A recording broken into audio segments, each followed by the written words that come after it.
திரு சுவாமிநாதன், நீங்க எப்படி பார்க்கிறீங்க? இது நம்ம கடந்த தேர்தல்களோடு ஒப்பிடணும் அப்படின்னா எது சரியானதாக இருக்கும்? மக்களவை தேர்தலில் அப்படி ஒரு கூடுதல் வாக்குப்பதிவு வாக்குகளினுடைய எண்ணிக்கை கூடுதலாக இருந்திருக்கக்கூடிய ஒரு சூழலையும் நம்ம பார்க்கிறோம். இதை எப்படி புரிஞ்சுக்கலாம்? நிச்சயமா 2021 தான் இதை ஒப்பிட முடியும் சார். ஏன் 24 ஒப்பிட முடியாதுங்கிறன்னா, முதல்ல எல்லாருமே ஒரு விஷயம் குறிப்பிட்டாங்க, மக்கள் நல திட்டங்கள் அதனால வாக்கு சதவீதம் கூடியது அப்படிங்கக்கூடிய அடிப்படையில் கூட ஜீவானந்தன் போன்றவர்கள் கருத்து தெரிவிச்சாங்க. அதுல மட்டும் எனக்கு ஒரு சின்ன மாற்று கருத்து இருக்கு சார்.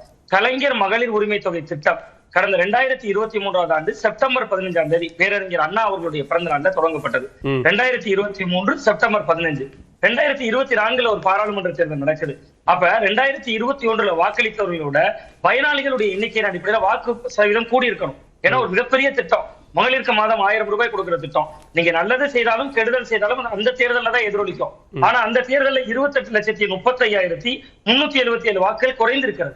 நீங்க 2021 ஒப்பிடுகிற பொழுது 24 தேர்தலில் குறைந்திருக்கிறது. ஆனா வெற்றி பெற்றது யார்? வெற்றி பெற்றது திராவிட முன்னேற்ற கழகம். அதுல சந்தேகமே இல்லை. பட் அந்த நீங்க வாக்கு சதவீதம் கூடுகிறதற்கு காரணம் திமுகவுடைய நலத்திட்டங்கள் இல்ல அப்படிங்கிறதுக்கு நான் நிறுவ முயன்றேன். நீங்க ஒரு நலத்திட்டத்திற்கு ஓட்டு என்று இருந்தா 2023 செப்டம்பர் 15 தொடங்கப்பட்ட ஒரு திட்டத்துக்கு 2024 தேர்தலே ரியாக்ட் ஆயிருக்கணுமே. அது 2026 51 லட்சம் ஓட்டு கூடுது. நீங்க 21 ஒப்பிடுகிற பொழுது 26 50 லட்சம் ஓட்டு 51 லட்சம் ஓட்டு கூடுகிறது. அப்ப அதுல மிக முக்கியமா என்னன்னா சார், ஒரு 4 முனை போட்டி என்பதால இயல்பாகவே மக்களுக்கு ஒரு ஆர்வம். அதுல விஜய் போன்ற சக்திகளுடைய ஒரு எழுச்சியும் காரணமாக இருக்கலாம், திமுகவோட நலத்திட்டங்களும் காரணமா இருக்கலாம், அதிமுகவுடைய கூட்டணி கிட்டத்தட்ட போன பாராளுமன்ற தேர்தலில் அதிமுக தனியாக பாஜக தனியாக எல்லாம் தனித்தனியாக நின்றார்கள். எல்லாரும் ஒன்று சேர்ந்திருக்கிறார்களே என்கிற வியூகமாக இருக்கலாம். பட் இதுக்கு முழு அப்படி ஒரு பார்வையை முன் வச்சா 2024 நாடாளுமன்ற தேர்தலில் விஜய் கட்சி ஆரம்பிச்சிட்டாரு, தேர்தலில் போட்டி இல்லை, ஆனா திமுக எதிர்ப்பு அப்படிங்கிற ஒரு பார்வையை அவர் அப்பவே முன் வச்சிருக்காரு. அதுவும் தேர்தலில் எதிரொலிச்சிருக்கணும் இல்லையா? அப்படின்னா அது திமுகவினுடைய வெற்றி வாய்ப்பை பாதிச்சிருக்கணும் இல்லையா? இல்ல, அவர் அந்த தேர்தலில் யாரையுமே ஆதரிக்கல, நடுநிலை தானே வைத்தார். ஒரு கருத்து கூட சொல்லலையே விஜய் அவர்கள். அந்த தேர்தலை சார், விஜய் அரசியலை பொறுத்தவரை திமுக எதிர்ப்பை அவர் கூர்மைப்படுத்தினதே பாராளுமன்ற தேர்தலுக்கு பின்புதான் முதல் மாநாடு போட்டதாக நினைவு, விக்கிரவாண்டி மாநாடு. அது கிட்டத்தட்ட அவர் பாராளுமன்ற தேர்தல் முடிந்த பின்புதான் அரசியல் எதிரி திமுக, கொள்கை எதிரி பாஜக அப்படிங்கக்கூடிய நிலைப்பாட்டை ரொம்ப தெளிவா மக்கள் மன்றத்தில் வைத்தார். அவர் இந்த தேர்தலில் இந்த 51 லட்சம் வாக்குகள் கூடுதலாக பதிவாயிருக்கிறது. இயல்பாகவே 4 முனை போட்டி என்பதால மக்களுக்கு அந்த ஆர்வம் தான். நலத்திட்டங்களுக்காக கூடியிருக்கணும்னா அந்த 6 மாதத்திலேயே அதோட ரியாக்ஷன் தெரிஞ்சிருக்கணும். ஒன்று. இன்னொன்று சார், 2,23 லட்சம் குடும்ப அட்டைகள், நீங்க 1,31 லட்சம் பயனாளிகள். அப்ப அதுல ஒரு 90 லட்சம் பேர் வெளியே இருக்காங்க. அப்ப நம்ம பயனாளிகள் அனைவருமே ஓட்டு போறதுனால கூடிருமான்னா அந்த 1,31 லட்சத்துக்குள்ளதான் அதிமுக உறுப்பினர் அட்டை உள்ளவங்க இருப்பாங்க. அந்த 1,31 லட்சத்துல தாவேகா குடும்பத்தினர் இருப்பாங்க, பாஜக குடும்பத்தினர் இருப்பாங்க. சோ அப்ப ஆளுங்கட்சி அது ஒரு காரணமா இருக்கும். இன்னொன்று மிக முக்கியமா, இந்த 51 லட்சம் ஓட்டுகள் கூடுனது மிக முக்கியமா 21 தேர்தலோட நான் ஒப்பிடுறேன். கூடுகிற பொழுது இயல்பாகவே மக்களுக்கு என்னன்னா 4 முனை போட்டிங்கிறதுனால ஒரு ஆர்வம் வந்திருக்கலாம். இன்னொன்று, எல்லா கட்சிகளும் போட்டி போட்டுக்கொண்டு 2 விஷயம் பண்ணாங்க. ஒன்று, ஒரு கட்சி கிட்டத்தட்ட திராவிட முன்னேற்ற கழகம் 1000 2000 மாற்றோம்னது, எடப்பாடி பழனிசாமி அவர்கள் குலவிளக்கு திட்டம் 2000 ரூபாய் சொன்னது. இன்னொன்று மிக முக்கியமா, விஜயே 2500 சொன்னது. சீமான் மட்டும்தான் இலவசங்கள் இல்ல மாற்று அப்படின்னு தன்னை முன்னிலைப்படுத்தினார்.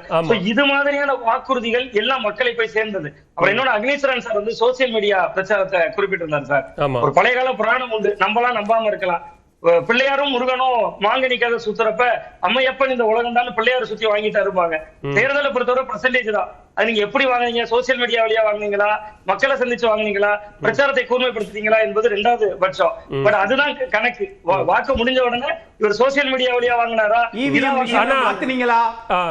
இல்ல, ஆனா வந்த வாக்கு சதவீதம் ஒரு இதுதான். முருகப்பெருமான் மயில ஏறி உலகத்தெல்லாம் சுத்தினாரு. நம்ம உட்கார்ந்த இடத்துல இதே சமூக வலைத்தளம், அது ஒரு கம்ப்யூட்டர் தானே. கம்ப்யூட்டர் ஒரு சமூக வலைத்தளம் தானே. வாக்கு சதவீதம் எவ்வளவு என்பதுதான் வரலாறு. எந்த வகையில போய் பிரச்சாரம் செய்து வாக்கு சதவீதம் கூடியது என்பது வரலாறு இல்ல. அதுதான் வரலாறு. இப்ப நீங்க 2024 அந்த வாக்காளர்களினுடைய நம்பரை பாக்குறீங்க அப்படின்னா அதை ஏன் நீங்க 2026 பார்க்க மாட்டேங்கிறீங்க? ஏன்னா SIRக்கு பிறகாக வாக்காளர்களினுடைய எண்ணிக்கை குறைந்திருக்கிறது. அப்ப வாக்காளர்களினுடைய எண்ணிக்கை என்ன நம்பர்ல பதிவாகுதோ அப்ப வாக்குப்பதிவு சதவீதம் இயல்பா கூட தானே செய்யும். மேற்கு வங்கத்துல யார் இருந்தா, கேரளாவில் யார் இருந்தா, அஸ்ஸாம்ல யார் இருந்தா, அங்கெல்லாம் 90% எட்டும் போது இந்த கேள்வி வரலையே. ஆமா சார், நிச்சயமா சார். வாக்கு சதவீதம் கூடுது, அது ஒரு பக்கம் நம்ம ஒதுக்கி வச்சிடறேன் சார். வாக்காளர்கள் எண்ணிக்கை குறைந்திருக்கிறது. ஆனால் வாக்காளர்களுடைய எண்ணிக்கை, ஒட்டுமொத்த எண்ணிக்கை குறைந்திருக்கிறது.